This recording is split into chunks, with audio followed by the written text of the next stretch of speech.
এই মুহূর্তে আমরা অবস্থান করছি পাবনা শহরের গাছপাড়া বাজার থেকে আফুরিয়া এলাকায় ফাস্ট ফুড সিরাপ নামক একটি কারখানাতে। এখানে সকাল থেকে আমরা যেমনটি দেখেছি যে র্যাব প্রশাসনের সহযোগিতায় ভোক্তা অধিদপ্তরের কিন্তু একটি অভিযান চলছে। অভিযানের বিষয়টা আমি জানিয়ে রাখি, এখানে ভোক্তা অধিদপ্তরের কর্মকর্তা আমাদেরকে যেমনটি জানিয়েছেন যে এইখানে দীর্ঘদিন ধরে অনুমোদন না নিয়েই প্রশাসনের চোখে বৃদ্ধাঙ্গুলি দেখিয়ে বা প্রশাসনের চোখে ফাঁকি দিয়ে কিন্তু তারা এইখানে সিরাপ তৈরি করছেন। সেই সিরাপগুলো কিন্তু আসলে কোনোটিরই অনুমোদন নাই।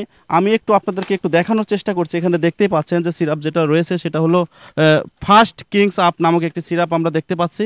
এখানে কিন্তু যার বাজার মূল্য কিন্তু মূল্য কিন্তু দেওয়া রয়েছে 50 টাকা। এছাড়া কিন্তু এদিকে আমরা যেমনটি দেখতে পাচ্ছি যে এখানে প্রায় প্রশাসনের কর্মকর্তাদের সাথে যারা অভিযান করছেন তারা কিন্তু যেমনটি জানিয়েছেন যে প্রায় 50 লক্ষ টাকার মালামাল কিন্তু এখানে রয়েছে।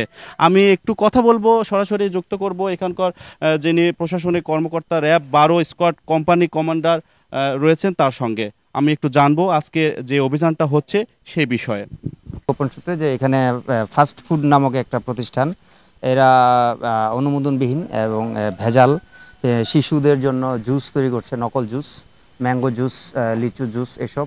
এছাড়া ওরা অবৈধ এবং অনুমোদনহীনভাবে এখানে ফ্রুট সিরাপের আদলে যৌন উত্তেজক সিরাপ উৎপাদন এবং বাজারজাত করার প্রস্তুতি নিচ্ছে। সেই মোতাবেক আমরা ভোক্তা অধিকার কর্মকর্তাকে সাথে নিয়ে এখানে অভিযান চালাচ্ছি। এখানে আমরা বিপুল পরিমাণ এই ধরনের ফ্রুট সিরাপ এবং শিশুদের জন্য ম্যাঙ্গো জুস, লিচু জুস আমরা জব্দ করেছি এবং এগুলি আমরা এখন ধ্বংস করার প্রস্তুতি নিচ্ছি। আজকে এগুলো ধ্বংস করব আমরা আসলে দেখতে পেলাম এটা ফাস্ট ফিলিং নামে যে কিং সিরাপ।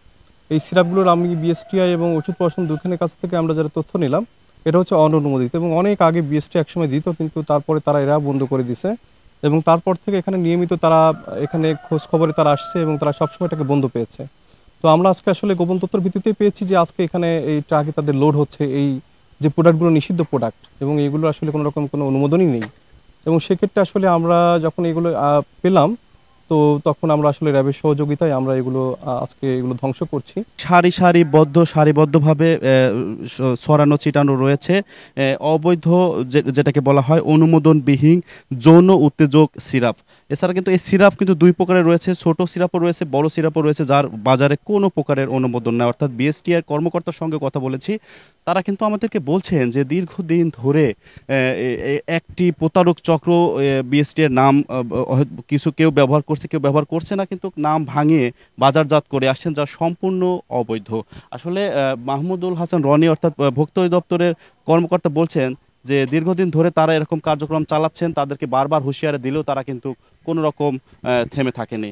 এদিকে আমরা আরেকটি বিষয় জানতে পেরেছি যে কিছুদিন আগেও এই কোম্পানিতে কিন্তু ডিবি পুলিশের অভিযানে 5 লাখ টাকা জরিমানা করা হয়েছিল। এই ছিল আমার কাছে সর্বশেষ। সবুজ মোল্লা, সময় সংবাদ, পাবনা।